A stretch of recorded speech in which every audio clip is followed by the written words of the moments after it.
Kesempatan singkat dan ringkas ini yang berharga ini saya hanya ambil dua contoh saja.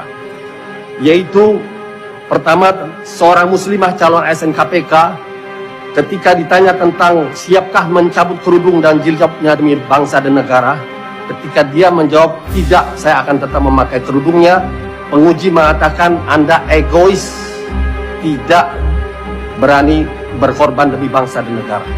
Yang kedua, lebih parah dari itu adalah seorang peserta tes telah ditanya untuk memilih salah satu saja, Pancasila atau Al-Quran, tidak boleh memilih kedua-duanya.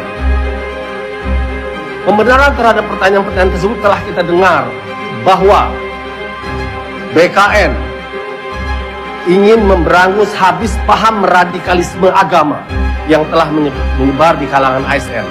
Dengan alasan tersebut, BKN tentu merasa telah menyelamatkan negara, pemerintah dari bahaya besar. Padahal yang sesungguhnya terjadi, BKN telah menciptakan bahaya yang lebih besar.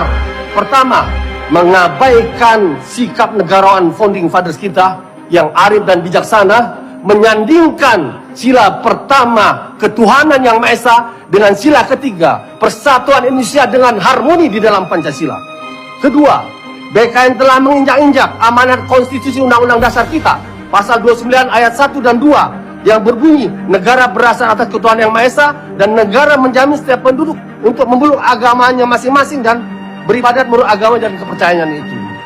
Maka niat PKN untuk memerangi radikalisme agama berubah menjadi kebijakan terorisme terhadap keyakinan umat beragama, khususnya umat Islam yang dikonfrontir untuk memilih Pancasila atau agama, Pancasila atau Al-Quran. Seakan-akan orang yang memilih Al-Quran, dia tidak Pancasilais. Saya tidak bisa membayangkan tes wawasan kebangsaan ini kalau kita tolerir, kalau kita legalkan, akan seperti apa generasi bangsa kita ke depan.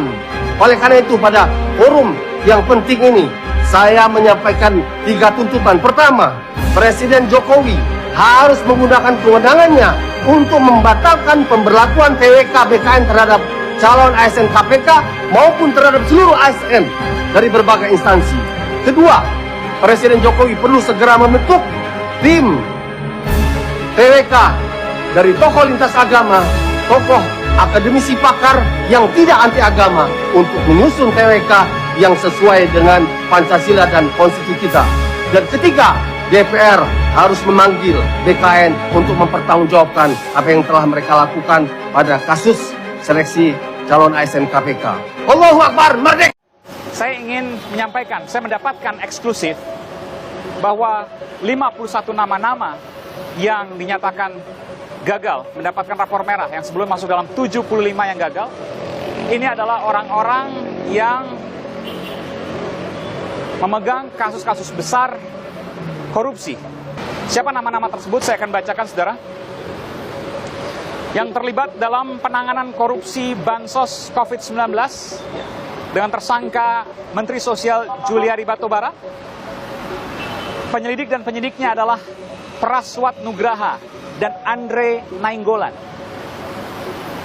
Pada kasus korupsi benih lobster dengan tersangka Menteri Kelautan dan Perikanan Edi Prabowo, penyidik dan penyelidiknya yang dinyatakan tidak lolos tes wawasan kebangsaan masuk dalam 75 pegawai yang tidak lolos dan kemungkinan masuk ke dalam 51 pegawai yang akan diberhentikan. Penyidik dan penyelidik kasus korupsi ini adalah Yudi Purnomo, Rizka Anungnata, Novel Baswedan, dan Ambarita Damanik. Lalu kasus korupsi KPU dengan tersangka salah satunya adalah Harun Masiku, penyidiknya adalah Ronald Paul.